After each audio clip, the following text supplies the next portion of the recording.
بسم اللہ الرحمن الرحیم۔ السلام علیکم۔ امیر المومنین حضرت عمر فاروق رضی اللہ تعالی عنہ نے مجاہدین کی صحت کا خیال رکھنے کے لیے حضرت سعد بن ابی وقاص رضی اللہ تعالی عنہ کو حکم دیا کہ کوئی ایسا خطہ تلاش کریں جس میں خشکی اور نمی ایک جیسی ہو۔ حضرت سعد بن ابی وقاص رضی اللہ تعالی عنہ نے اپنے دوسرے سالاروں سے مشورہ کرنے کے بعد کوفہ کو منتخب کر لیا اور اسی وقت کوفہ کو روانہ ہو گئے۔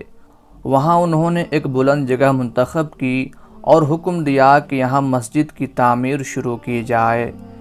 ایک تیر انداز کو مسجد کی جگہ کھڑا کر کے کہا گیا کہ وہ چاروں طرف ایک ایک تیر پھینکے۔ جب تیر پھینکے گئے تو آپ نے حکم دیا جہاں جہاں تک تیر پہنچے ہیں اس تمام جگہ کا بازار اور آبادی بنا دی جائے۔ مسجد کے قریب ہی ایک بہت خوبصورت مکان تعمیر کیا گیا جس میں بیت المال کی تعمیر بھی شامل تھی۔ اس عمارت کا نام قصر سعد رکھا گیا۔ چند ہی برسوں میں یہ بستی بہت ہی خوبصورت اور شان والی ہو گئی، یہاں تک کہ کوفہ کو ہی اسلامی سلطنت کا دارالخلافہ بنا دیا گیا۔ حضرت سعد بن ابی وقاص رضی اللہ تعالی عنہ مدائن سے کوفہ منتقل ہو گئے اور نئے مکان میں رہنے لگے، لیکن یہاں شور و غل اتنا زیادہ ہوتا تھا کہ حضرت سعد بن ابی وقاص رضی اللہ تعالی عنہ پریشان ہو گئے۔ انہوں نے معمار کو بلا کر کہا کہ مجھے اس شور و غل اور ہنگامے سے نجات دلاؤ، اس شور و غل کے لیے میرے گھر کے دروازے بند کر دو۔ معمار نے اس مکان میں کچھ ایسے اضافے کیے کہ یہ چھوٹا سا ایک محل بن گیا۔ اس کے آگے معمار نے مضبوط اور ایک نہایت خوبصورت دروازہ لگایا جو بند ہوتا تھا تو ذرا سا بھی شور و غل اس کے اندر نہیں آتا تھا۔ ایک بار وہاں سے کوئی شخص مدینہ منورہ آیا اور امیر المومنین حضرت عمر رضی اللہ تعالی عنہ سے ملا۔ کوفہ کے متعلق بات چلی تو اس شخص نے امیر المومنین حضرت عمر رضی اللہ تعالی عنہ کو بتایا کہ امیر لشکر حضرت سعد رضی اللہ تعالی عنہ نے محل جیسا مکان تعمیر کروایا ہے اور اس کے سامنے ایک محل جیسا دروازہ لگایا ہے۔ حضرت عمر رضی اللہ تعالی عنہ نے یہ بات سنی تو ایک صحابی محمد بن مسلمہ رضی اللہ تعالی عنہ کو بلایا اور حکم دیا کہ اسی وقت کوفہ روانہ ہو جاؤ اور سعد کے مکان کے دروازے کو بغیر پوچھے آگ لگا دینا اور پھر یہ خط اسے دے دینا اور وہیں سے واپس آ جانا۔ محمد بن مسلمہ رضی اللہ تعالی عنہ اسی وقت روانہ ہو گئے۔ لمبی مسافت کے بعد کوفہ پہنچے۔ حضرت سعد بن ابی وقاص رضی اللہ تعالی عنہ کو اطلاع ملی تو انہوں نے انہیں بلایا۔ وہ حضرت سعد رضی اللہ تعالی عنہ کے گھر گئے لیکن اس کے اندر جانے سے انکار کر دیا۔ حضرت سعد رضی اللہ تعالی عنہ باہر آئے اور انہیں کہا کہ وہ پہلے اندر چل کر کھانا کھائیں۔ حضرت محمد بن مسلمہ رضی اللہ تعالی عنہ نے انکار کر دیا اور دروازے پر تیل پھینک کر آگ لگا دی۔ حضرت سعد بن ابی وقاص رضی اللہ تعالی عنہ اس خیال سے چپ رہے کہ یہ کوئی حکم ہے جس کی تعمیل ہو رہی ہے۔ حضرت محمد بن مسلمہ رضی اللہ تعالی عنہ نے حضرت عمر رضی اللہ تعالی عنہ کا خط حضرت سعد رضی اللہ تعالی عنہ کو دیا۔ انہوں نے خط پڑھا۔ حضرت عمر رضی اللہ تعالی عنہ نے لکھا تھا، مجھے اطلاع ملی ہے کہ تم نے اپنے لیے محل تعمیر کروایا ہے اور اسے ایک خوبصورت قلعے کی شکل دے دی ہے اور تم نے اس کا نام قصر سعد رکھا ہے۔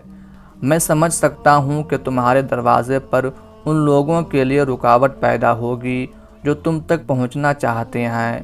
یہ تمہارا محل نہیں، یہ تمہارا اور امت کی ہلاکت کا محل ہے۔ اس میں تم نے بیت المال تعمیر کروا کر اسے اپنے محل کا ایک حصہ بنا ڈالا ہے۔ بیت المال پر باقاعدہ پہرہ کھڑا کیا جاتا ہے۔ اس پہرے کی وجہ سے تمہارے محل میں بھی کوئی داخل نہیں ہو سکتا۔ بیت المال کو فوراً وہاں سے ہٹا دو تاکہ جو کوئی تم تک پہنچنا چاہے اس کے لیے پہرے کی وجہ سے روک ٹوک نہ ہو۔ اپنے اور لوگوں کے درمیان کوئی رکاوٹ نہ رکھو۔ دروازہ جل رہا تھا۔ حضرت سعد بن ابی وقاص رضی اللہ تعالی عنہ نے حضرت عمر رضی اللہ تعالی عنہ کا حکم نامہ پڑھ کر محمد بن مسلمہ رضی اللہ تعالی عنہ کو بتایا کہ انہوں نے یہ دروازہ کیوں لگایا تھا۔ انہوں نے کہا کہ میں اس ملک کا امیر ہوں اور امیر لشکر بھی ہوں، مجھے اطمینان اور سکون چاہیے تاکہ میں صحیح فیصلے کر سکوں اور لوگوں کی بھلائی کے لیے سوچ سکوں۔ محمد بن مسلمہ رضی اللہ تعالی عنہ مدینہ واپس آئے اور حضرت عمر رضی اللہ تعالی عنہ کو بتایا کہ وہ حکم کی تعمیل کر آئے ہیں۔ اس کے ساتھ ہی انہوں نے حضرت عمر رضی اللہ تعالی عنہ کو بتایا کہ حضرت سعد بن ابی وقاص رضی اللہ تعالی عنہ نے کیا عذر پیش کیا ہے اور اس قسم کا دروازہ لگانے کی وجہ کیا تھی۔ حضرت عمر فاروق رضی اللہ تعالی عنہ کی عظمت ملاحظہ ہو، انہوں نے یہ نہیں کہا کہ انہوں نے جو حکم دیا تھا وہ بالکل صحیح تھا۔ انہوں نے محمد بن مسلمہ رضی اللہ تعالی عنہ سے کہا کہ انہیں یہ عذر قبول کر لینا چاہیے تھا، اندھا دھند حاکم کے حکم کی تعمیل نہیں کرنی چاہیے۔ حضرت عمر رضی اللہ تعالی عنہ نے کہا، اگر تم نے اپنی آنکھوں سے کوئی اور صورتحال دیکھی تھی اور اس کی صحیح وجہ تمہیں معلوم ہو گئی تھی تو تم میں اتنی سوجھ اور اتنی جرت ہونی چاہیے تھی کہ میرے حکم کی تعمیل نہ کرتے۔ حضرت عمر رضی اللہ تعالی عنہ نے اسی وقت حضرت سعد بن ابی وقاص رضی اللہ تعالی عنہ کو پیغام بھیجا کہ انہوں نے جو عذر اور جو وجہ بتائی ہے وہ قبول کی جاتی ہے اور وہ اپنا مکان پہلے کی طرح رہنے دیں۔